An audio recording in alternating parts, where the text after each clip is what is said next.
Good evening, I'm Marty Olson, and welcome to another edition of City Focus. And tonight we are going to have a discussion on the markets and economics, and I've got a real pro coming in tonight to discuss that, so I think we've got an opportunity to have a real intellectual discussion with somebody who's on top of his game, and that's my good friend and longtime friend. We go back to Little League. You haven't changed a lick, Marty, since Little League. That's amazing. Yes. I was shaving back when I was in Little League. You were. You were as tall as you were back in Little League when I weighed 60 pounds. You were as big as you were then as you are now. And that's almost true with my height. That's pretty scary. Glenn and I, obviously, we go back quite a few. We were classmates. We went to New High School together, and we've kind of cut our teeth here in New London. I guess we both qualify as the proverbial New London guys. And Glenn, after high school, went to Washington to work for a while, and came back up. And for those of you who may remember, he owned the corner market on the corner of Lower Boulevard and Montauk Avenue, a little deli convenience store. And I don't remember how many years you had it, but I know you always remembered you with the white apron behind cutting the meat there. I wanted to seek my fortune by coming back here and being a real estate entrepreneur, Marty. So I started buying properties, and I got away from the white-collar world for a while, and it just so happens that the store was a great way to come back into this area. And then I started saving money and buying real estate and started learning, and ultimately my goal of getting into the financial services world was successful at getting at that point, and here I've been in this world for 25 years now. Fantastic. And Glenn currently is working at UBS. He's a vice president of investments, and as noted, with 25 years of experience.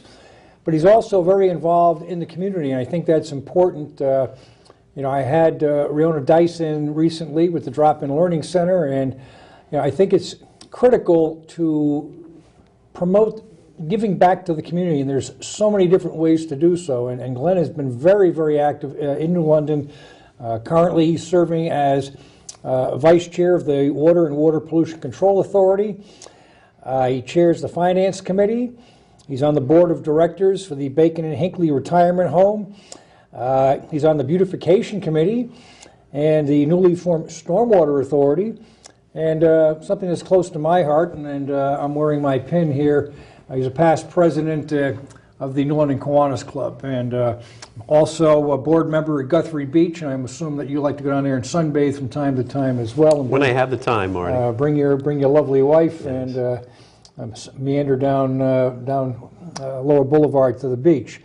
He's also an avid golfer and in general sportsman. Glenn and I share a lot of similarities where we're both interested in athletics from the high school level right on up, and even to today we continue to follow the Whalers' fortunes in football and basketball. We sure do, absolutely. And before we get into the program in great depth, I'd just like to take a quick aside and offer a reminder. I broached this last week. This coming Saturday will be the 12th annual Ocean Beach Park celebration at the Port and Starboard Banquet Hall from 6:30 to 11:30 p.m. with music by the Cartels. And the proceeds will benefit the Save Ocean Beach organization, the SOBs. And it's a lot of fun, and I would encourage you to go. The tickets are $25 in advance, $30 at the door. So you've got music and dancing, dining, prizes, drawing, silent auction items, a 50-50 drawing, and a cash bar, and more importantly, a great time for a great cause. For tickets, you can call SOB at Ocean Beach at 860-447-3031, extension 132, or you can call Marie at 860-447-2504, or Phyllis at 860-389-2562.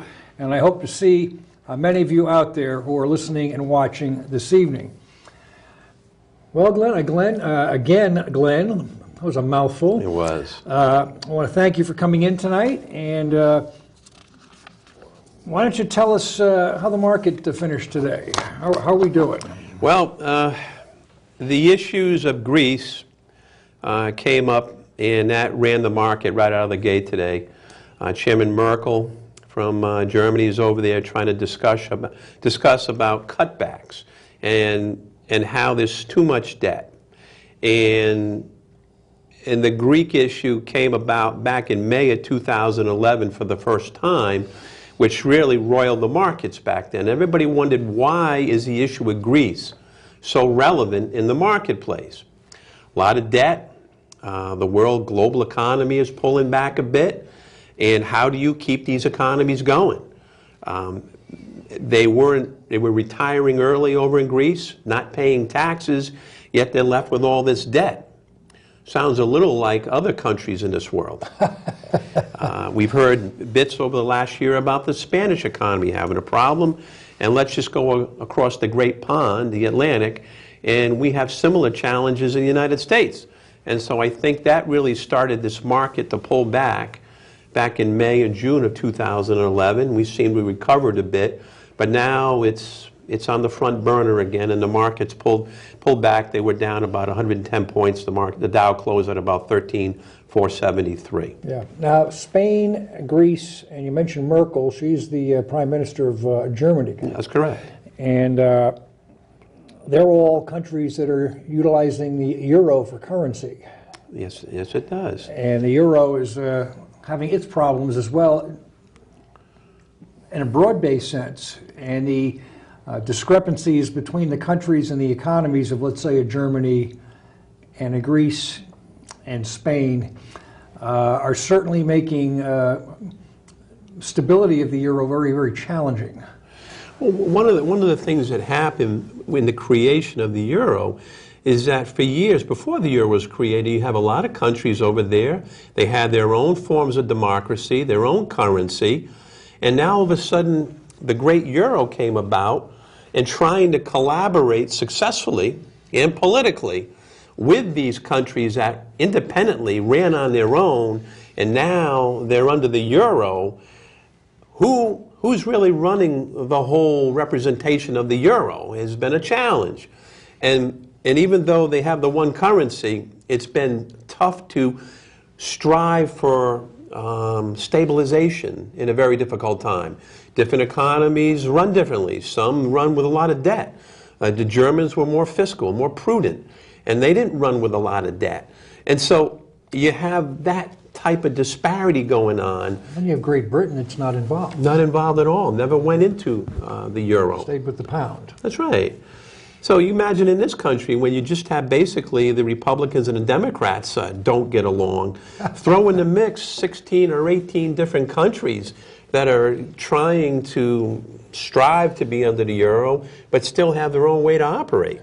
Is a real challenge in getting them all together. Well, which begs the question, are they operating as an island, independent? I mean, how does this impact us here in the good old US of A? I mean, we have a presidential election in a few weeks, and both candidates for president, as well as those running for Congress and the US Senate, are offering all sorts of ideas and thoughts and plans to solve our current economic slowdown, to be kind.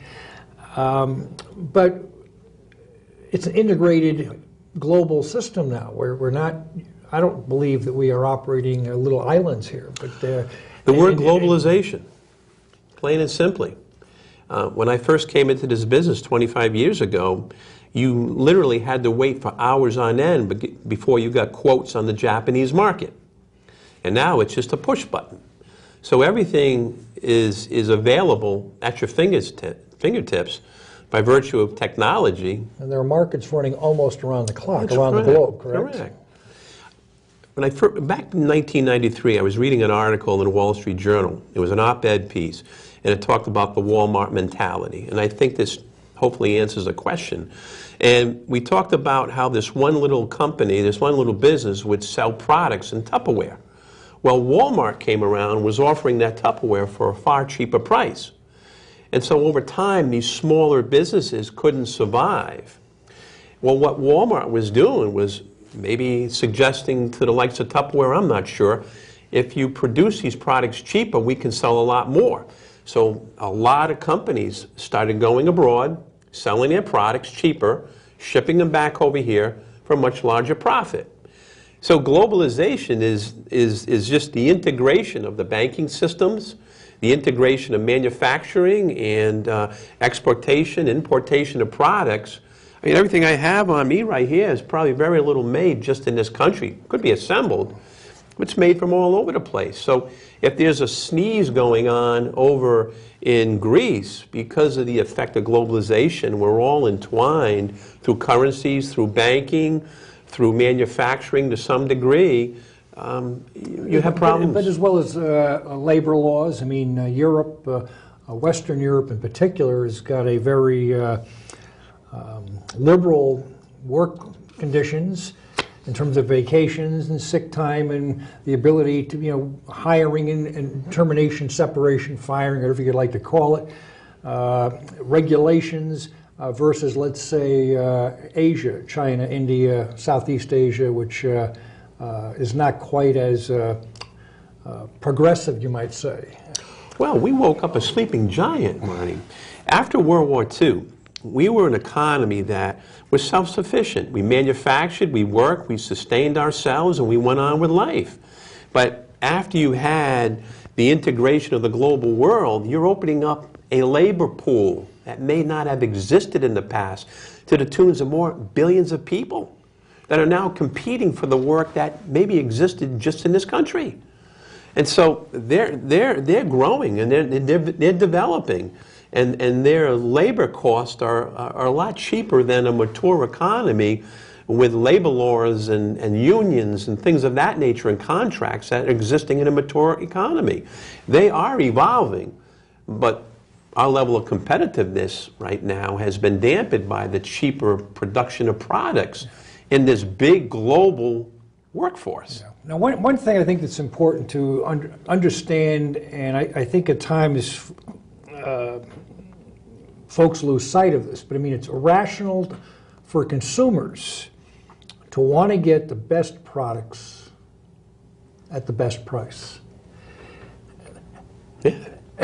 And with that, in a global marketplace, you've got not just the price of paper or plastic or wood, you've got markets for labor, and you've got all sorts of variables involved.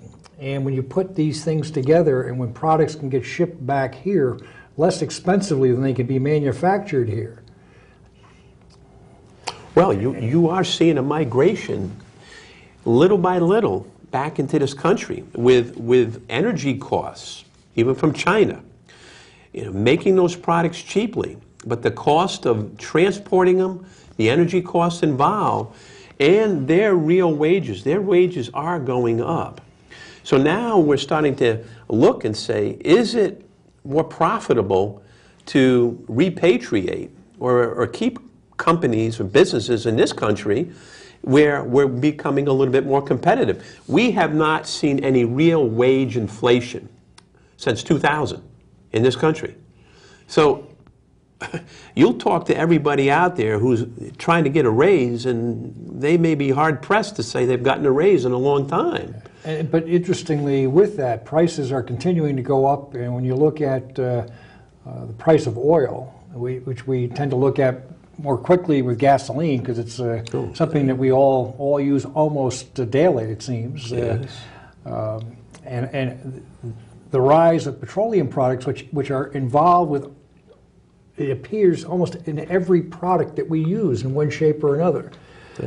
And when you have petroleum prices rising, it is difficult to stem increased prices for consumer goods. Oh, I agree with you on that. But an economy such as the United States, Marty, it's like a big super tanker out in the water before it turns upriver. it takes miles and miles ahead of turning upriver for that supertanker to turn. This economy is like a supertanker. It takes years and years for it to change. And it's going to take years to understand the energy efficiency is very important. I just came back from Italy, and the thing that I noticed is how small the vehicles are over there. They've been dealing with high oil prices, so what they've done is they don't have the big SUVs. They have very small vehicles, none of them are diesel. And it's not just Italy, I think it's all of Europe. It's all over Europe. But I've seen my vehicle's an SUV. I could probably manufacture 3 vehicles for the size of what I have in this country. But they're starting to understand how to be more energy efficient. And I noticed that just in the everyday use of vehicles over there. There are those that are pointing out to the United States that as they turn and understand the importance of energy and efficiency, that someday they may unleash the possibilities in this country of being a bigger provider of oil than Saudi Arabia. Yeah. But one thing too in Europe, Western Europe in particular, is that they are much more, I'll use the word progressive in the use of public transportation. Absolutely. Rail in particular, where you've got rail service throughout Europe, and you can pass from one corner to the other on the train, and they do their best to discourage the use of cars. Well, this country, where we haven't. We've had a love affair with vehicles in this country. Over there, they probably use them as a means to get from point A to point B. I don't see the promotion of owning car ownership in commercials and things of that way as we have in this country, the promotion. And sure, I agree with you 100%. Yep. Folks, I'd just like to mention to you that we are live this evening, and you can certainly give us a call. The numbers are on the screen. Locally, you can reach us at 860-440-3154. Or if you're out of the area, you can call us at 800-253-2285. And we'd love to hear from you if you have any thoughts or ideas on the markets, economics at the macro or micro level, or if you'd like to discuss any local or city issues here in New London or Greater New London in southeastern Connecticut.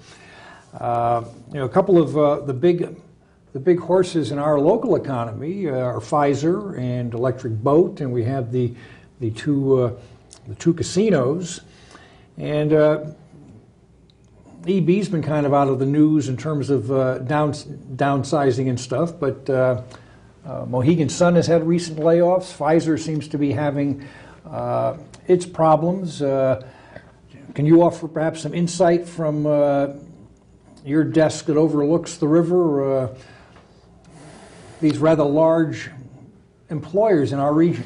Well, one thing about EB, I don't know how many years ago they were affiliated with Quonset Point in Rhode Island. But Quonset Point was a place where they did some initial fabrication of components and sections of a submarine. But now, Quonset Point is a place where they pretty much produce most of the submarine. And they bring it by barge down to the Groton plant to then put the sections together and do the final assembly. It's my understanding Quonset Point is non-union. So from a company like General Dynamics, very savvy about finances, I would imagine they're saving lots of money by having non-union workers do most of the work that formerly the Groton plant used to do. So they're all looking to save money. Pfizer, as we know, they, through the initial merger of Warner Lambert, where up until that point they were just Charles Pfizer, and they were a happy family, and fathers and sons and grandsons all were gainfully employed. Things changed after the merger with Warner Lambert, and they went after the Lipitor. Well, Lipitor is coming to the end of its patent expiration if it hadn't already.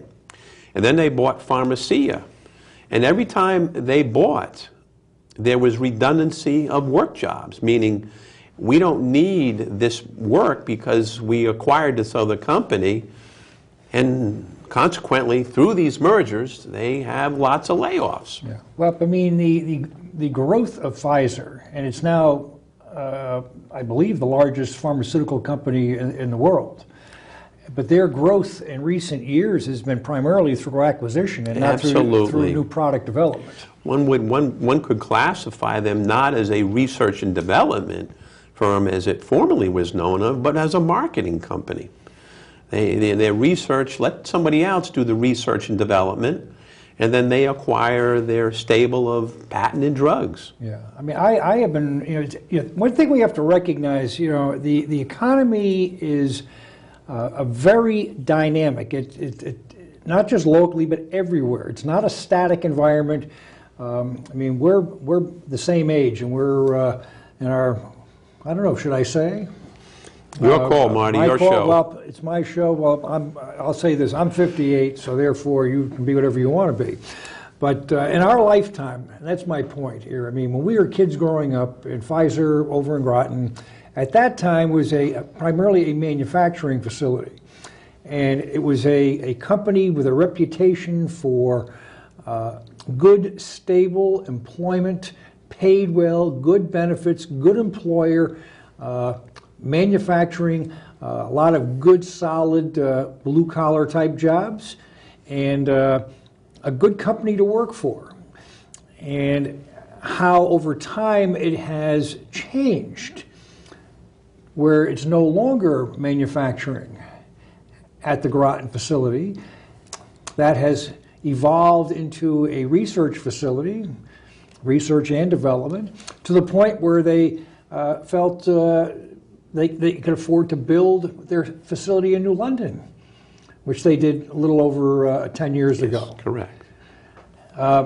So everything was geared toward that. But I mean, and correct me if I'm wrong, but I don't believe that Pfizer's had a real big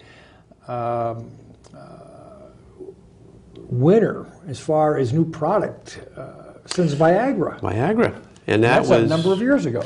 That was created over in one of their labs over in Great Britain.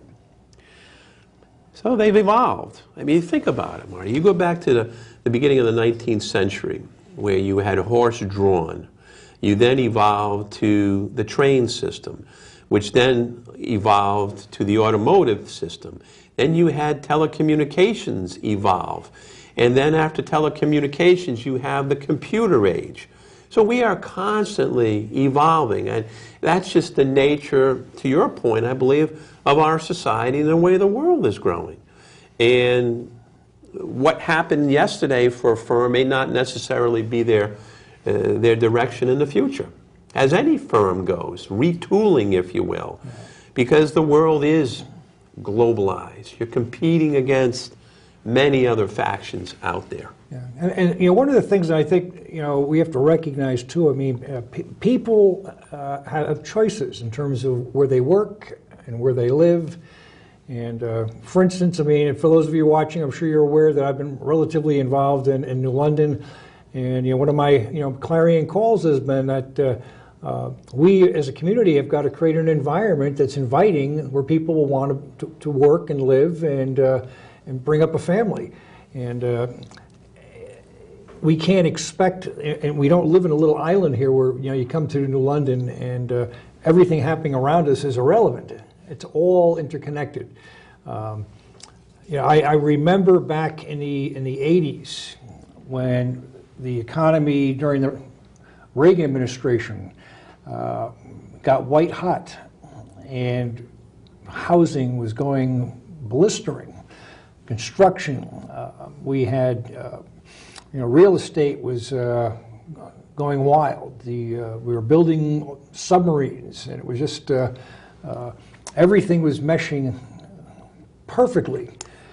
And then we had a variety of things seem to happen concurrently. We had the Berlin Wall come down, and we had the quote-unquote peace dividend. And all of a sudden we didn't need quite as many subs so quickly. And real estate took a bit of a digger. And then we had credit problems. And things were just kind of this is more like 1989, collapsing concurrently. And you could almost feel and sense tumbleweeds coming through southeastern Connecticut. And then this the Mashantucket Pequots expanded a high-stakes bingo hall, which is now what we know as Foxwoods. That's right. And shortly thereafter, the Mohegan Sun was built. But the transformation of our local economy from being defense and manufacturing from a shipyard with high-paying union blue-collar jobs, significantly driving the local workforce and economy to one of service, where people are they're working, but they're entry-level jobs that are not paying nearly as well as the shipyard. Well, and now too, with the, like I say, with the transformation of Pfizer, and even with Pfizer, they're doing what they feel they need to do. And I can envision, as we're sitting here, I mean, obviously New London plant's been shut down, and thank goodness an electric boat has stepped in to fill the breach. that's right. Thank That's right. our lucky stars. Precisely. We were insulated as an economy in this state for many years. We had a lot of defense contractors working throughout the state. We were insulated. Yet I do recall many other areas went through ebbs and flows with their economies, while we had a steady trajectory, Marty, because of the diversity in manufacturing, and it was a solid area. But it seems as though we've caught up to the woes that are going on in the rest of the country and the challenges that exist economically. They say the word recession.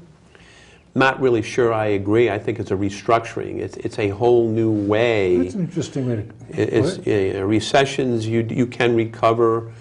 We've had many recoveries before, but we're in a restructuring mode now. Rates are very low. We're competing against jobs all over the world. The feds are keeping rates artificially low to keep the stimulation, to hope that real estate goes up. But we are restructuring. We're not going to go back to the way we used to be. But ironically, with that low interest rates, the regulations that are now in place make it more challenging for lending institutions to loan. So even though the money is cheap, if they're not able to loan because of regulations, or people are not qualifying because of the new stringent regulations, not just people, businesses as well, it makes it difficult to grow the economy. Well, the backbone of this economy is not the big Fortune 500 companies that employ most of the individuals. It's the small businesses that account for most of the jobs in this country. Small businesses heavily rely on the banking to help them because they can't necessarily go to the capital markets to raise money as easily as a major Fortune 500 company can. So banks have been their lifeline to stability. And so we've been challenged when the banks really cut back immensely in 2008 and 2009, and they're still very slow to lend money out to companies. And small companies now, with healthcare costs, finding it very challenging to readily re-employ people that were laid off because they're uncertain about the politics. They're uncertain about what's going on in Washington with all of the healthcare, with taxes. And so it's more or less stymied the growth. And most of the growth comes from small business. Yeah. And the economic term of expectations, to me, in the classroom environment, it's kind of mentioned, but I think it plays a key role. If people have positive expectations of their job, increase in their pay and their income, be it through earned income or unearned income for that matter, that they will be more inclined to consume and to spend, and which drives the economy. And they're feeling that they're secure, that they'll be more inclined to borrow. I mean, debt is a wonderful thing to have if you have cash flow. If you lose your cash flow, debt's an albatross. It certainly is. And we've used debt as a vice, as a drug in this country. It's very easy if you have issues to go out and incur more debt. And what's going on in Greece is they've reached the outer limits of how much debt they're at the brink of just breaking. And when you have the political will or not the political will to really severely cut back on matters, you have the demonstrations that are currently going on as we speak. Not that it's going to happen in this country, but hopefully if we get a little bit more confidence in this economy, if we can get some jobs to come back slowly, and it's only going to come back when it's advantageous for the employer economically to do just that. Absolutely. I mean, I think that's very true.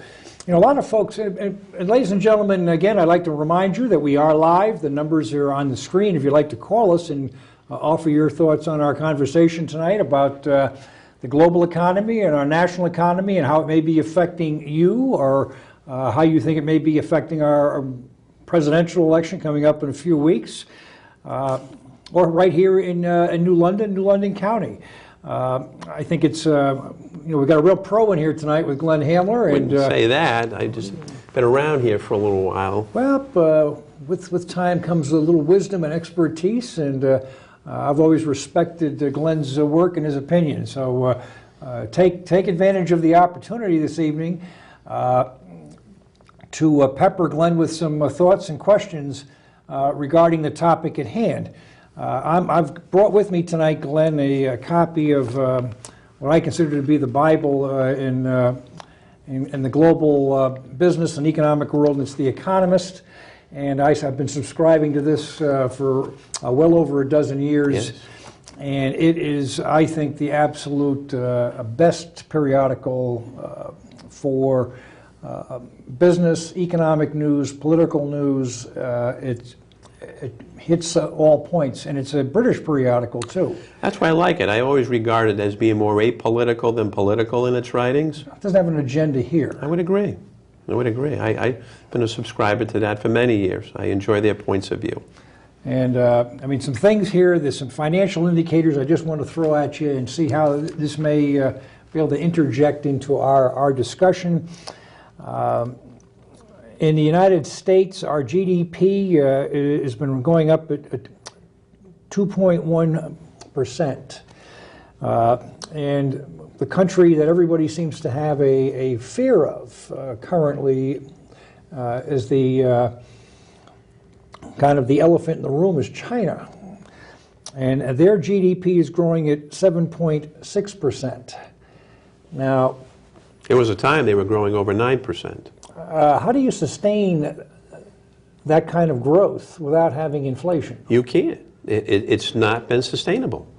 Any economy over any historical period has ebbs and flows in the GDP. And quite frankly, it's better to have a reset and have a lower GDP on occasion just to keep the country on track without major flaws or major pullbacks. Now, how does, we are China's biggest customer, is that correct? That's a good way to frame it.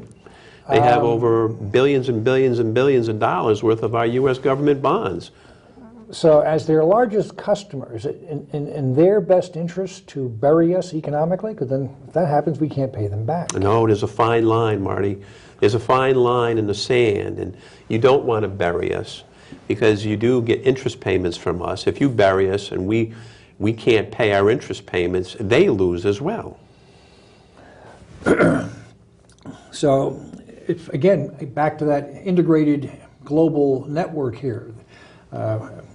You and I were talking before we came on the air, and I just mentioned that, again, back in the 1980s, the country that was getting a lot of the discussion for economic growth and perhaps overtaking the United States was Japan. That's right. And they were on fire. They were buying all sorts of Rockefeller Plaza. They bought the golf course out on the West Coast. They were buying everything in sight. Pebble Beach. And, I mean, their economy has gone in the tank. I don't know if they've actually fully recovered since. They have not. The Nikkei was trading over 30,000 at one time. And it couldn't sustain itself. And it collapsed. And they have not fully recovered. There was a time they had negative interest rates. And they still are hovering around that 0% level. Yeah, and that is not a healthy environment. It is not a healthy environment. That's just like you can't operate with a balloon 100% full of air. It's not sustainable. The fabric of that will wear out over time. You let a little bit out, you let a little bit in. The integrity will last that much longer. And that's what you seem to have in an economy, a capitalistic economy. Ebbs and flows are ultimately healthy, but there are casualties of it. Job losses, people having bankruptcy. There's no perfect situation. But in order to keep the economy going, you hopefully can get back on your feet in time. But now we're challenged by the lack of jobs that we used to have. I was playing golf with a colleague recently, or a friend I should say, he's not a colleague, who said that a lot of the manufacturing that he used to do business with is no longer in this area. They've pulled out. They can't afford to stay here. We don't know how long that's going to be. I mean, there's a gentleman who, Schumpeter, who wrote extensively years ago on economics, and he coined the term creative destruction. Yes. And I think that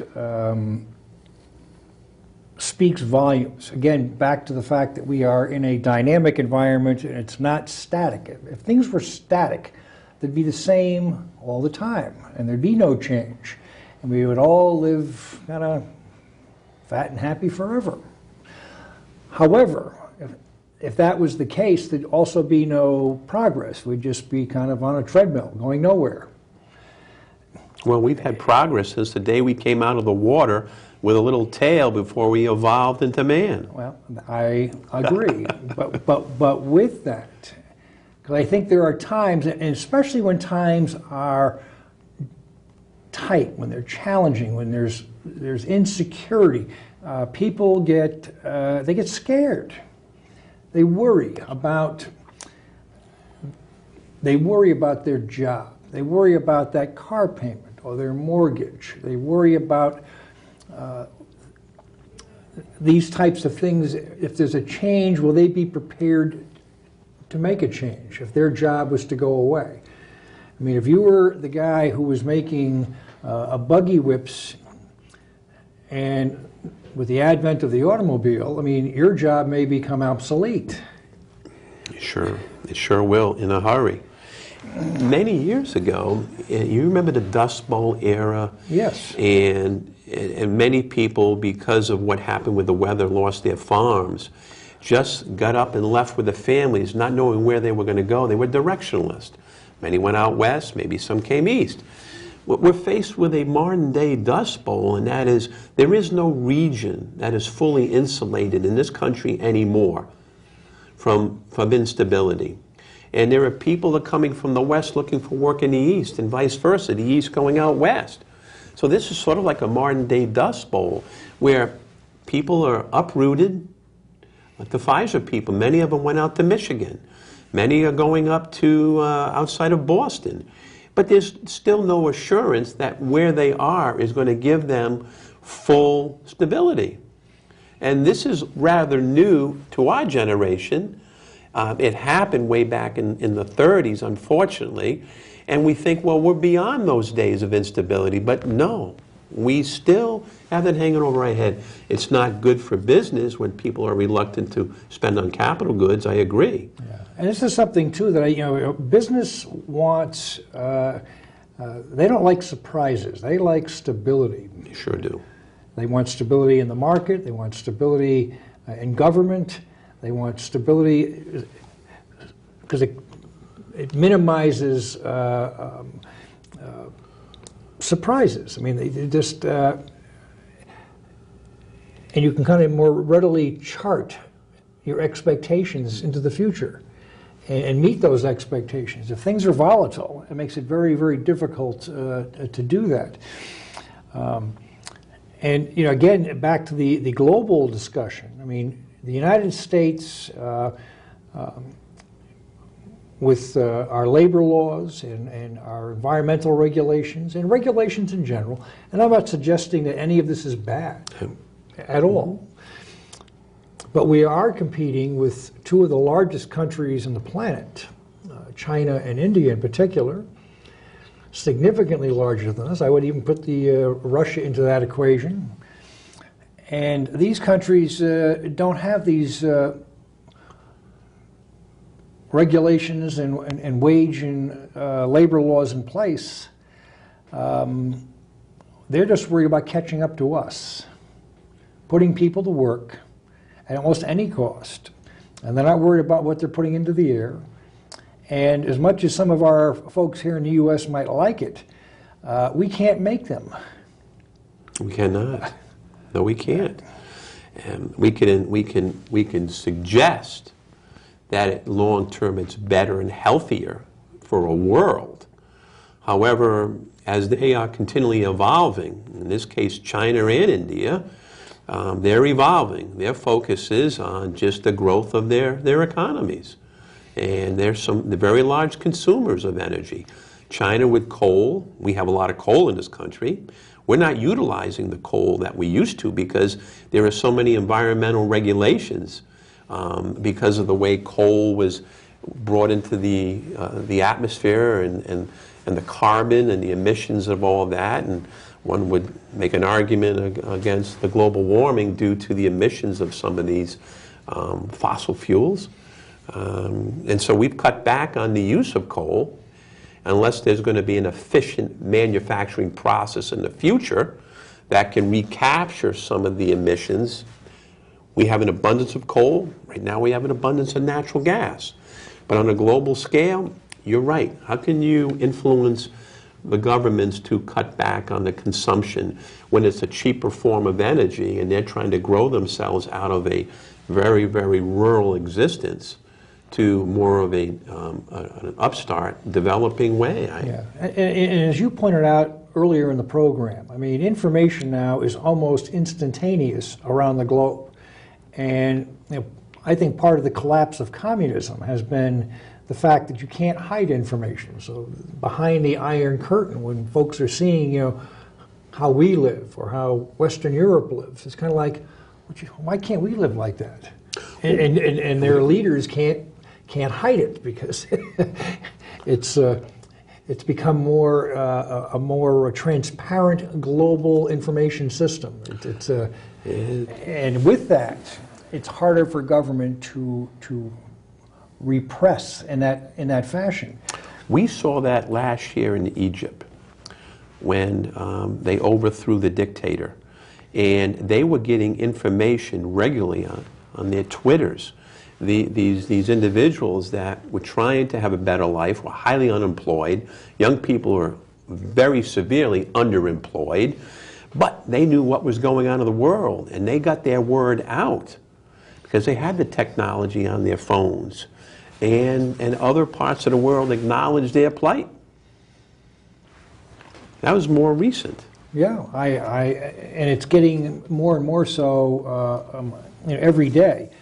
And with our presidential election coming up in a few weeks, an ongoing area of the world that the U.S. Has extraordinary influence, but at the same token, it's not something where they can dictate policy, is in the Mideast, which is where we get which is the largest area of production of oil. And when there's instability in oil prices, and that can occur with political instability. So, I mean, if you look at Afghanistan or Iraq, Iran, and right now with Israel and Netanyahu seeming to be quite anxious to pull the trigger on nuclear weapons on Iran, how is this going to stabilize oil prices in the global marketplace? Then you inject the influence that the Russians have and the influence that the Chinese have in these countries that you've mentioned. In a lot of ways, they're influenced in Iran. They sell their products to Iran. The Russians sell their products to Iran, the Chinese and the Russians. And so it's a delicate balance. It takes a lot of diplomacy. I once went to a program where the whole idea behind it was it's the fact that you're having a discussion more than the ultimate outcome. That is what people want to hear. You're in discussions. It's positive. We're always having discussions. We're always having moments where political officials are getting together. We can't solve all these intricate, interwoven issues, but maybe the discourse that's going on is helpful. I hope nothing really culminates into an Iran going nuclear and selling their product and putting it to the hands of those that shouldn't be having the product. But it's a delicate balance with trying to cater to the Russians and the Eastern European issue with arms control, and then the Chinese, who have a lot of our debt. We could see it's a very delicate balance every day. Yeah, and it's the intricacies are, I hate to use the word worse, but they're going to become more complicated with time, not less. And for those who would like to advocate, isolationist type of policies, I think the genie is out of the bottle, and I don't necessarily think that we can put the genie back. We kind of have to live with what we have in front of us today, and try to get leaders in our country working and with leaders around the planet to hopefully create a more global, stable environment that's beneficial to all and not just self-serving. Well, this world has always had an issue here or an issue there since I've been on this planet. I don't know that there's a real panacea out there where the whole world is in harmony with each other. There's always conflict.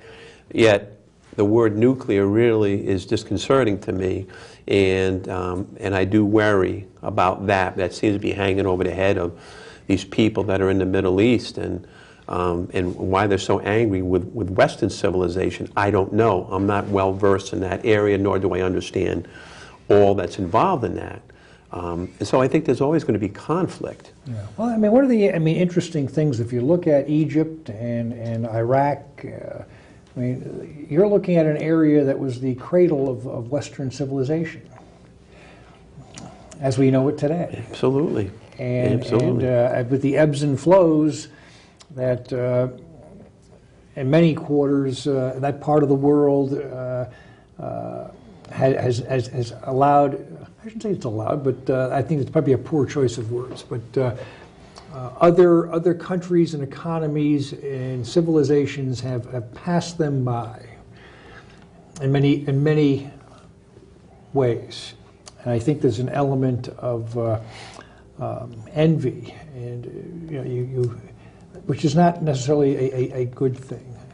Marty, at the end of the Vietnam War, there was worry, what's going to happen? We pulled out, the communists were coming into South Vietnam, and they took over the embassy, and there were worries, where are they going to stop? But they, in hindsight, did stop. And Vietnam has been a country that is trying to participate in the global economy in their own ways. There are a lot of companies that are in there engaged and productively employing people, producing products, and life is going along. Very rarely do we hear of many big issues out of there, so they're evolving. What does the Middle East have right now? They have oil, and they have lots of sand. And I worry that maybe ultimately India is a very progressive country. The largest educated middle class, working for pennies on the dollar compared to our middle class. The largest democracy on the planet. And so they're progressing. I read an article today that Iraq could ultimately be the largest exporter of oil. Now, through all of what's going on with Iraq, the war, and all of that, through it all, they seem to be up and running, and they're a producer. So the optimistic inside of me says that the world still keeps moving along. It finds a way. It stumbles, it gets up, and finds a way through chaos. That's the optimism in me, and that's what my belief is, that we find a way to continually try to be progressive. Yeah, well, I'd like just also to suggest to our audience that we recognize, again, with our national elections in a few weeks, that our new leaders and our leaders that we put in office in November, they have extraordinary power, especially our president. But there are still also limitations. It's not a global power. I mean, you've got to they've got to be able to work with others, and we're in an integrated global system, and some things are out of their control, and so it requires some really sharp skill sets to achieve success, and we have to be patient but diligent, I think, with our leaders as well. I mean, we can't. But I'm looking forward to the election and moving on into the next term. In our remaining few moments, unless we get a call here, we are live. We've got a few minutes left. We are at 860-440-3154 or at 800-253-2285. I would like to just shift gears to something a little bit less serious in our remaining moment or two. Sure. And that is, do you think the Sox are going to hire Farrell, or are they going to look far and beyond for a new manager? I think far and beyond they will look. And that's my hope, far and beyond. And why is that? Sometimes bringing in, as I did with Francona, he was an untested commodity initially, and they brought him on, and he just really grew and prospered in the Red Sox system. And I do believe that trying to duplicate that may be the best thing for the Red Sox. Isn't it interesting? Go back when we were kids. I was a Red Sox fan, but I'm a New York Giant fan. Back when we were kids, we didn't have the Patriots to speak of in the NFL. You might have had Buffalo, but that was out of our region. So many people today, if you're a New York Yankee fan, you're a Giant fan. If you're a Red Sox fan, you're a Patriot fan. But they don't understand how I could be a Giant fan at the same time being a Red Sox fan. Well, when we were young kids, and the American Football League was in its infancy, the Giants were king. And as far as TV coverage went, we used to get the Giant game every week. We did. So yes. Whoever the Giants were playing, that's who we saw. That's right. And for many of our elders, our parents, and the only game in town, if you were a professional football fan, was the New York Giants. The Yale Bowl was always readily available for fans to go on occasion and watch the Giants play there. Yeah. And I remember the newly formed Patriots were playing at Fenway initially. Yeah. It's interesting you bring that up, because the first pro football game that my father ever took me to was a preseason game at the Yale Bowl against the Steelers. And this was when Tittle was playing and Charlie Connolly for the Giants. So that's going back a few. Yeah, and the first regular season pro football game I went to was at Fenway Park. The Patriots were playing the Boston Patriots. No kidding. Were playing the New York Jets. And